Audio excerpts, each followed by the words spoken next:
KGFನ ವಿಲ್ಲನ್ನು KGF ದಾದಾ ಹರೀಶ್ ರಾಯ್ ಅವರು ಮೊನ್ನೆ ತೀರ್ಕೊಂಡಾಗ ಅವರು ಥೈರಾಯ್ಡ್ ಕ್ಯಾನ್ಸರ್ನಿಂದ ತೀರ್ಕೊಂಡ್ರು. ಫಾಲಿಕ್ಯುಲರ್ ಕ್ಯಾನ್ಸರು, ಒಂದು ಪ್ಯಾಪಿಲರಿ ಕ್ಯಾನ್ಸರು. ಮನೆಗೊಬ್ಬರಿಗೆ ಇಷ್ಟಪ್ಪ ಥೈರಾಯ್ಡ್ ಇರುತ್ತೆ ಅಂದರೆ ನಿಮ್ಮ ಕಣ್ಣಿಗೆ ಕಾಣುತ್ತೆ, ಇವ್ರ ಕುತ್ತಿಗೆಯ ಮುಂದೆ ಇಷ್ಟಪ್ಪ ಗಂಟಿರುತ್ತೆ.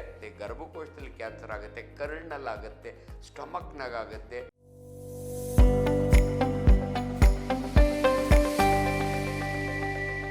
ನಮಸ್ಕಾರ, ಡಾಕ್ಟರ್ ಆಂಜನಪ್ಪ.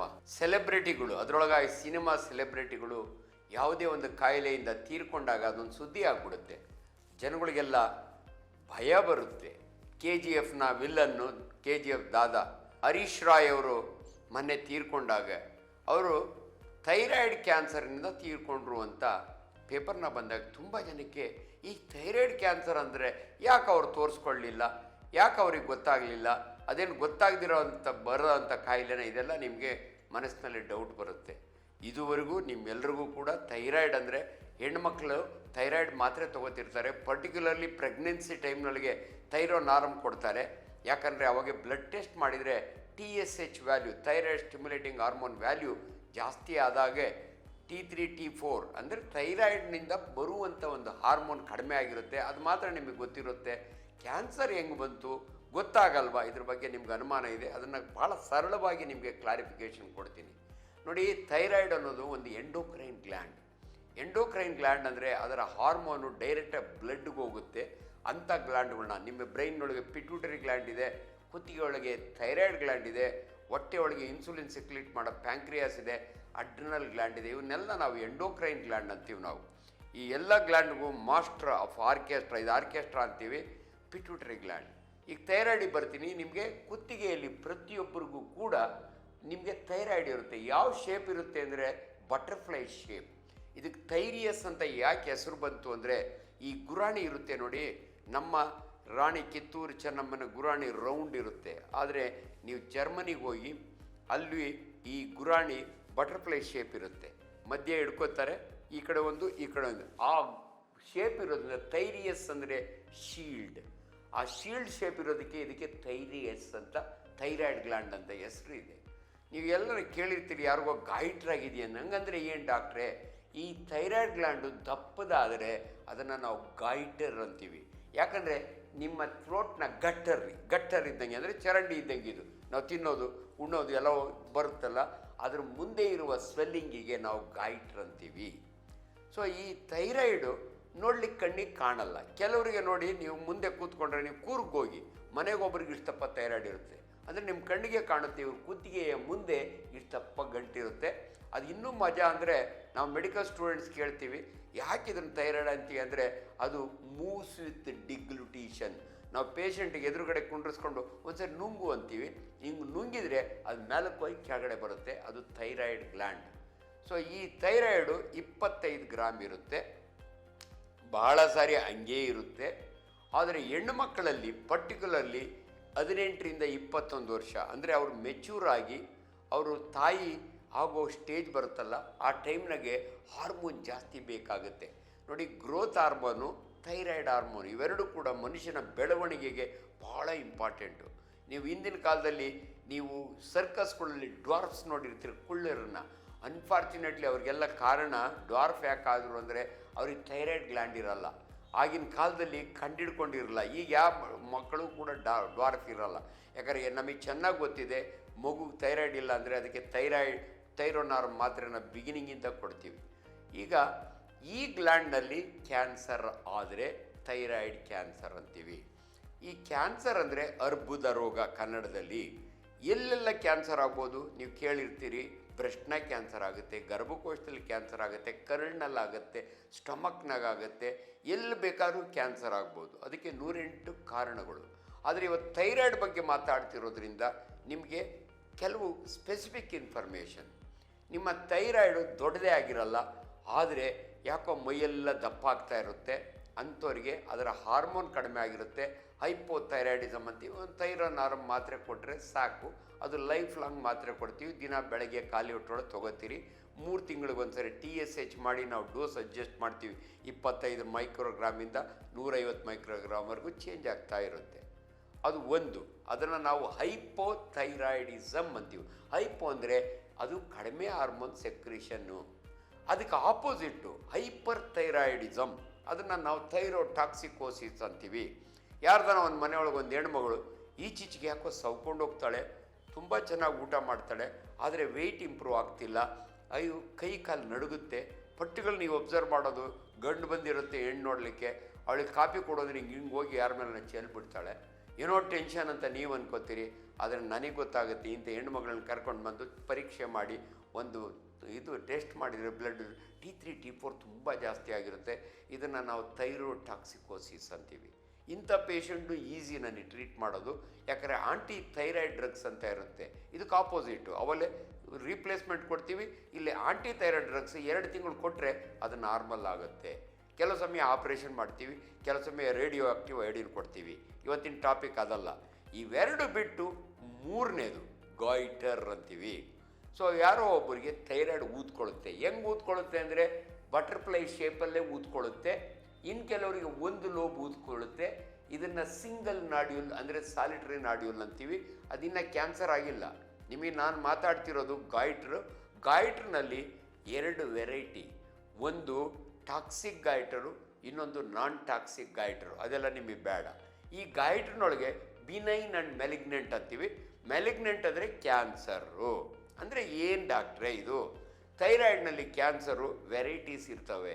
ಆ ವೆರೈಟೀಸ್ ಎಲ್ಲ ನಿಮಗೆ ಡೀಟೇಲ್ಸ್ ಬೇಕಿಲ್ಲ.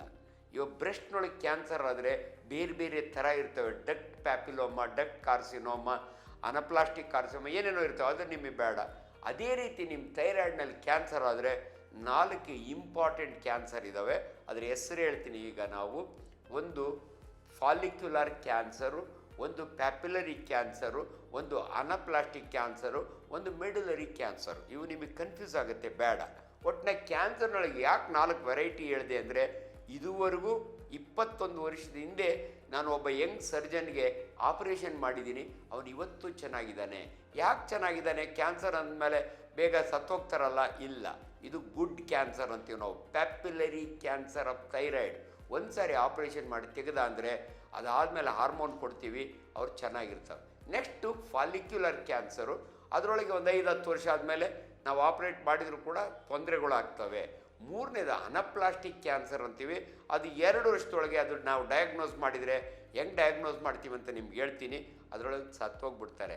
ಈವನ್ ಮೆಡುಲರಿ ಕ್ಯಾನ್ಸರ್ ಒಳಗೂ ಕೂಡ ವೆರೈಟೀಸ್ ಇರುತ್ತೆ. ಈ ಕ್ಯಾನ್ಸರ್ ಅಂದರೆ ಫಸ್ಟು ಗಂಟಿರಬೇಕು.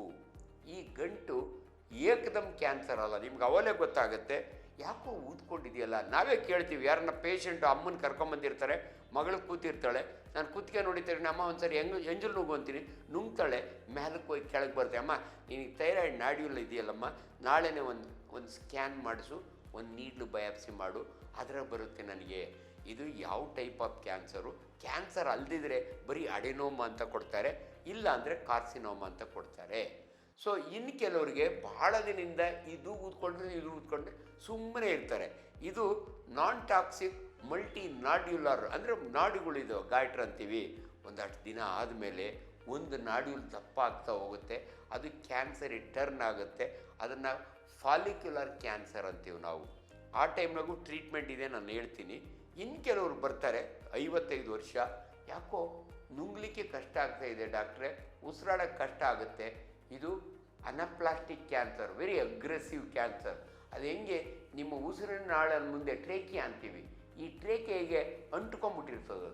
ಸೊ ಅದನ್ನು ಹಂಗೆ ಬಿಟ್ಟರೆ ಅದನ್ನು ಡಯಾಗ್ನೋಸ್ ಮಾಡ್ತೀವಿ, ಬಟ್ ಅದಕ್ಕೆ ರೇಡಿಯೇಷನ್ ಕೊಡ್ತೀವಿ, ಆಪ್ರೇಷನ್ ಟ್ರೈ ಮಾಡ್ತೀವಿ, ಅದು ಡಿಫಿಕಲ್ಟ್, ಅದು ಅಪರೂಪಕ್ಕಾಗುತ್ತೆ. ಈಗ ಈ ರೈ ಯಾಕೆ ಸತ್ತೋದ ಅಂದರೆ ಅವನು ತೋರಿಸ್ಕೊಂಡಿಲ್ಲ. ನಿಮ್ಗೆ ಇನ್ನೊಂದು ಮಾತು ಹೇಳ್ತೀನಿ, ಈ ಸೆಲೆಬ್ರಿಟಿಗಳು, ಸಿನಿಮಾದವರು ಕಾಯಿಲೆಗಳನ್ನ ಮುಚ್ಚಿಟ್ಕೋತಾರೆ. ಯಾಕಂದರೆ ಅವರು ಸೆಲೆಬ್ರಿಟೀಸ್. ನನಗೆ ಯಾವಾಗಲೂ ವಿಷ್ಣುವರ್ಧನ್ ನೆನಪು ಬರ್ತಾರೆ. ಅವ್ರು ಕರೆಕ್ಟಾಗಿ ಯಾವುದಾನ ಹಾಸ್ಪಿಟ್ಲಿಗೆ ಅಡ್ಮಿಟ್ ಆಗಿದರೆ, ಅವರು ಡಯಾಬಿಟಿಸ್ ಕಂಟ್ರೋಲ್ ಮಾಡ್ಕೊಂಡಿದ್ರೆ ಇನ್ನೂ ಒಂದಷ್ಟು ದಿನ ಉಳಿಯೋರು. ಅವಾಗಲೇ ನಮ್ಮ ರೆಬೆಲ್ ಸ್ಟಾರ್ ನಾನು ನೆನೆಸ್ಕೊಳ್ಳೋದು. ಅವ್ರು ಹೋದ್ರು ಸಿಂಗಪೂರ್ಗೆ, ವಾಸಿ ಮಾಡ್ಕೊಂಡು ಬಂದರು. ಅದೇ ಇವರು ಎಲ್ಲ ಮೈಸೂರಿನಲ್ಲಿ 3 ಸ್ಟಾರ್ ಹೋಟ್ಲಾಗಿ ಇದ್ಕೊಂಡು ಡಯಾಬಿಟಿಸ್ ಕಂಟ್ರೋಲ್ ಆಗದಿರ ಪಾಪ ಕಾಂಪ್ಲಿಕೇಶನ್ಗೆ ಹೋದರು. ಯಾರು ಕಾಯಿಲೆಯನ್ನು ತೋರಿಸ್ಕೊಳ್ಳಲ್ವಲ್ಲ ಅವ್ರಿಗೆ ಈ ಟ್ರಬಲ್ಗಾಗುತ್ತೆ. ಇವನಿಗೆ ಇರುತ್ತೆ, ಅವ್ನು ಯಾವಾಗಲೂ ಮಫ್ಲರ್ ಹಾಕ್ಕೋತಾನೆ, ಯಾರು ನೋಡೋದು ಕೇಳ್ತಾರೆ ಅಂತ. ಅದನ್ನು ನನ್ನ ಹತ್ರ ಬಂದಿದ್ದರೆ ಒಬ್ಬ ಸರ್ಜನ್, ನಾನು ಮುಟ್ತೀನಿ, ಅದನ್ನು ಪ್ಯಾಲ್ಪೇಷನ್ ಅಂತೀವಿ. ಫಸ್ಟು ಎಷ್ಟು ದಿನದಿಂದ ಇದೆ ಅಂತ ಕೇಳ್ತೀವಿ. ಅದಾದಮೇಲೆ ನನಗೆ ಕ್ಲಿನಿಕಲ್ ಎಕ್ಸಾಮಿನೇಷನ್, ನನಗೆ ಮುಟ್ಟಿದ್ರೆ ಗೊತ್ತಾಗುತ್ತೆ ಥೈರಾಯ್ಡ್ ಅಂತ. ಅದಾದಮೇಲೆ ಈಸಿಯೆಸ್ಟ್ ಇನ್ವೆಸ್ಟಿಗೇಷನ್ ಅಂದರೆ ಅಲ್ಟ್ರಾಸೌಂಡ್ ಸ್ಕ್ಯಾನ್. 1,800 ರೂಪಾಯಿ ಖರ್ಚಾಗುತ್ತೆ. ಸ್ಕ್ಯಾನ್ ಮಾಡಿದರೆ, ಅಲ್ಟ್ರಾಸೌಂಡ್ ಸ್ಕ್ಯಾನ್, CT ಸ್ಕ್ಯಾನ್ ಅಲ್ಲ, ಮಾಡಿದರೆ ಈ ಥೈರಾಯ್ಡ್ನೊಳಗೆ ಎಷ್ಟು ನಾಡ್ಯೂಲಿದ್ದಾವೆ, ಆ ನಾಡ್ಯೂಲ್ನ ಬ್ಲಡ್ ಇದೆಯಾ, ನೀರಿದೆಯಾ, ಅಥವಾ ಬರೀ ಸಾಲಿಡ್ ಇದೆಯಾ ಅಂತ ಗೊತ್ತಾಗುತ್ತೆ.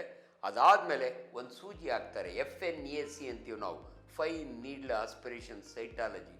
ಅದು ಹಾಕಿದರೆ ಅದರ ರಿಪೋರ್ಟ್ ಬರುತ್ತೆ, ಇದು ಯಾವ ಟೈಪ್ ಆಫ್ ಕ್ಯಾನ್ಸರ್ ಅಂತ. ರೇಡಿಯೋ ಅಯೋಡಿನ್ ಸ್ಟಡಿ ಅಂತ ಮಾಡ್ತೀವಿ, ಅವೆಲ್ಲ ನಿಮಗೆ ಡೀಟೇಲ್ಸ್ ಬೇಡ. ಬಟ್ ನಾನೇನು ಹೇಳಕ್ಕೆ ಹೊರಟಿದ್ದೀನಿ ಅಂದರೆ, ನಿಮ್ಮ ಥೈರಾಯ್ಡ್ ದೊಡ್ಡದಾದರೆ ಅದು ನಮಗೆ ಗೊತ್ತಾಗುತ್ತೆ, ಅದು ಕ್ಯಾನ್ಸರ್ ಯಾವ ಟರ್ನ್ ಆಗುತ್ತೆ ಅಂತ ನನಗೆ ಗೊತ್ತಾಗುತ್ತೆ. ಅದರಿಂದ ದಯವಿಟ್ಟು ಯಾರಿಗೇ ಆಗಲಿ ನಿಮ್ಮ ಕುತ್ತಿಗೆಯಲ್ಲಿ ಯಾವುದಾದ್ರೂ ನಾಡ್ಯೂಲ್ ಕಂಡ್ರೆ, ಎಲ್ಲನೂ ಥೈರಾಯ್ಡ್ ಅಲ್ಲ, ಮಿಡ್ ಲೈನ್ನಲ್ಲಿ ಉಗುಳು ನುಂಗೋದ್ರಲ್ಲಿ ಮೇಲೆ ಕೆಳಗಡೆ ಹೋಗಿ ಬಂದರೆ ಅದನ್ನು ನಾವು ಥೈರಾಯ್ಡ್ ಅಂತೀವಿ.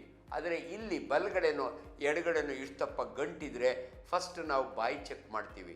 ನಾಲಿಗೆ ಒಳಗೆ ಕ್ಯಾನ್ಸರ್ ಅಂದರೆ ಒಂದು ಹುಣ್ಣಿದ್ರೆ ಆ ಕ್ಯಾನ್ಸರು ಇಲ್ಲಿಗೆ ಬರುತ್ತೆ. ಇದನ್ನು ನಾವು ಲಿಂಫ್ ನೋಡ್ ಅಂತೀವಿ, ಸೆಕೆಂಡ್ರೀಸ್ ಅಂತೀವಿ. ಒಟ್ಟು ನಿಮಗಿಷ್ಟೇ, ನಿಮ್ಮ ಕುತ್ತಿಗೆಯಲ್ಲಿ ಯಾವುದೇ ಗಂಟು ಕಾಣಿಸ್ಕೊಳ್ಳಿ, ನಮ್ಮ ಹತ್ರ ಬನ್ನಿ. ನನಗೆ ಬಹಳ ಈಸಿ ಇದು ಮಾಡಲಿಕ್ಕೆ. ಅಪರೂಪಕ್ಕೆ ಇದು ಕ್ಯಾನ್ಸರ್ ಲಿಂಫ್ ನೋಡ್ ಇರ್ಬೋದು, ಲಿಂಫೋಮಾ ಅಂತೀವಿ ನಾವು. ಅದು ಬಿಟ್ಟರೆ TB ಇಂದ ಬರ್ತವೆ.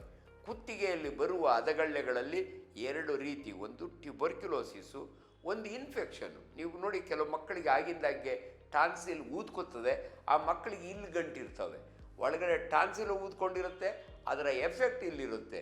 ಸೊ ಹದಗಳ್ಳೆಗಳು ಅಥವಾ ಲಿಂಫ್ ನೋಡ್ ಎನ್ಲಾರ್ಜ್ ಆದರೆ ಅದು secondary to infection, simple treat ಮಾಡ್ಬೋದು. ಟ್ಯೂಬರ್ಕ್ಯುಲೋಸಿಸು ಅದು ಕೂಡ 6 ತಿಂಗಳು ಕರೆಕ್ಟಾಗಿ ಟ್ರೀಟ್ಮೆಂಟ್ ತೊಗೊಂಡ್ರೆ ವಾಸಿಯಾಗುತ್ತೆ. 3ನೇದು ಥೈರಾಯ್ಡ್ ಕ್ಯಾನ್ಸರು. 4ನೇದು ಲಿಂಫ್ ನೋಡ್ ಕ್ಯಾನ್ಸರ್, ಲಿಂಫೋಮಾ ಅಂತೀವಿ ನಾವು. ಆನಂದ್ ಪಿಕ್ಚರ್, ರಾಜೇಶ್ ಖನ್ನಾ ಲಿಂಫೋಮಾ ಆಗಿ ಸತ್ತೋಗ್ತಾರೆ, ನೀವು ನೆನೆಸ್ಕೊಂಡ್ರೆ ಆ ಥರ ಪಿಕ್ಚರ್ ತೆಗೆದಿರ್ತಾರೆ. ಸೊ ಆದ್ದರಿಂದ ಇವತ್ತಿನ ಈ ಮೇಯ್ನ್ ಟಾಪಿಕ್ ನಿಮಗೆ, ನಿಮ್ಮ ಥೈರಾಯ್ಡಿಗೆ ಕ್ಯಾನ್ಸರ್ ಇದ್ದರೆ ನಾವು ಈಸಿಲಿ ಕಂಡುಹಿಡಿತೀವಿ. ಅದಕ್ಕೆ 3 ವೆರೈಟಿ ಟ್ರೀಟ್ಮೆಂಟ್ ಇದೆ. ಒಂದು ಟೋಟಲ್ ಥೈರಾಯ್ಡೆಕ್ಟಮಿ ಅಂತೀವಿ, ಇಡೀ ಥೈರಾಯ್ಡ್ನ ತೆಗೆದುಬಿಡ್ತೀವಿ. ಇಡೀ ಥೈರಾಯ್ಡ್ ತೆಗೆದ ಮೇಲೆ ಮನುಷ್ಯನಿಗೇನು ಹೆಚ್ಚು ಕಮ್ಮಿ ಆಗಲ್ವ, ನೀವು ನಮ್ಮನ್ನು ಕೇಳ್ತೀರಿ. ಅದಾದಮೇಲೆ ಥೈರಾಯ್ಡ್ ಏನು ಹಾರ್ಮೋನ್ ಸೆಕ್ರೆಟ್ ಮಾಡ್ತಿತ್ತಲ್ಲ, ಆ ಹಾರ್ಮೋನ್ನ ಮಾತ್ರೆ ರೂಪದಲ್ಲಿ ನಿಮಗೆ ಸಾಯೋವರೆಗೂ ಕೊಡ್ತೀವಿ. ಸೊ ಫಸ್ಟ್ ಇನ್ಫಾರ್ಮೇಷನ್ ನಿಮಗೆ, ಥೈರಾಯ್ಡ್ ಕ್ಯಾನ್ಸರು ಈಸಿಲಿ ನಾವು ಕಂಡುಹಿಡಿತೀವಿ. ಒಂದು ಆಪ್ರೇಷನ್ ಮಾಡ್ತೀವಿ, ಇನ್ನು ಕೆಲವಿಗೆ ರೇಡಿಯೋ ಅಯೋಡಿನ್ ಥೆರಪಿ ಅಂತ ಕೊಡ್ತೀವಿ. ರೇಡಿಯೋ ಥೆರಪಿ ಭಾಳ ಕಡಿಮೆ ಕೊಡೋದು, ಆದ್ದರಿಂದ ಇದಕ್ಕೆ ಅನಪ್ಲಾಸ್ಟಿಕ್ ಕ್ಯಾನ್ಸರ್ಗಾದರೆ ರೇಡಿಯೋ ಥೆರಪಿ ಕೊಡ್ತೀವಿ. ಭಾಳ ಸರಳವಾಗಿ ಒಂದು ಇನ್ಫಾರ್ಮೇಷನ್ ಕೊಟ್ಟಿದ್ದೀನಿ. ದಯವಿಟ್ಟು ಯಾರಿಗಾದರೂ ನೀವು ಕನ್ನಡಿ ಮುಂದೆ ನಿಂತ್ಕೊಳ್ಳಿ, ಒಂದು ಸಾರಿ ನೋಡ್ಕೊಳ್ಳಿ.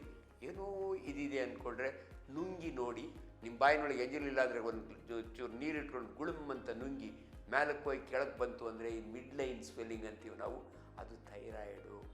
ಅದ್ರ ಜೊತೆಗೆ ನೀವು ತುಂಬ ಲೇಟಾಗಿ ಬಂದರೆ ಥೈರಾಯ್ಡು ಇರುತ್ತೆ, ಇಲ್ಲೆರಡು ಲಿಂಫ್ ನೋಡು ಇರುತ್ತೆ. ಆದ್ದರಿಂದ ಈ ಕಾಯಿಲೆಯನ್ನು ಕಂಡುಹಿಡಿಯೋದು ಈಸಿ, ಟ್ರೀಟ್ಮೆಂಟ್ ಮಾಡೋದು ಈಸಿ. ಆದ್ದರಿಂದ ದಯವಿಟ್ಟು ಹೆದರ್ಕೊಳ್ಬೇಡಿ. ಇದು ಥೈರಾಯ್ಡ್ ಕ್ಯಾನ್ಸರ್ ಬಗ್ಗೆ ಸರಳವಾದ ಇನ್ಫಾರ್ಮೇಷನ್ ನಿಮಗೆ. Thank you. ಲೇಟೆಸ್ಟ್ ಹಾಗೂ ಇಂಟ್ರೆಸ್ಟಿಂಗ್ ಸುದ್ದಿಗಳಿಗಾಗಿ ಬಾಸ್ ಟಿವಿ ಕನ್ನಡ ಚಾನೆಲ್ನ ಸಬ್ಸ್ಕ್ರೈಬ್ ಮಾಡಿ. ಹಾಗೆಯೇ ಬೆಲ್ ಐಕಾನ್ ಪ್ರೆಸ್ ಮಾಡಿ. ಇದರ ಜೊತೆಗೆ ಫೇಸ್ಬುಕ್, ಇನ್ಸ್ಟಾಗ್ರಾಮ್, ಎಕ್ಸ್ನಲ್ಲೂ ಮಿಸ್ ಮಾಡದೆ ಫಾಲೋ ಮಾಡಿ.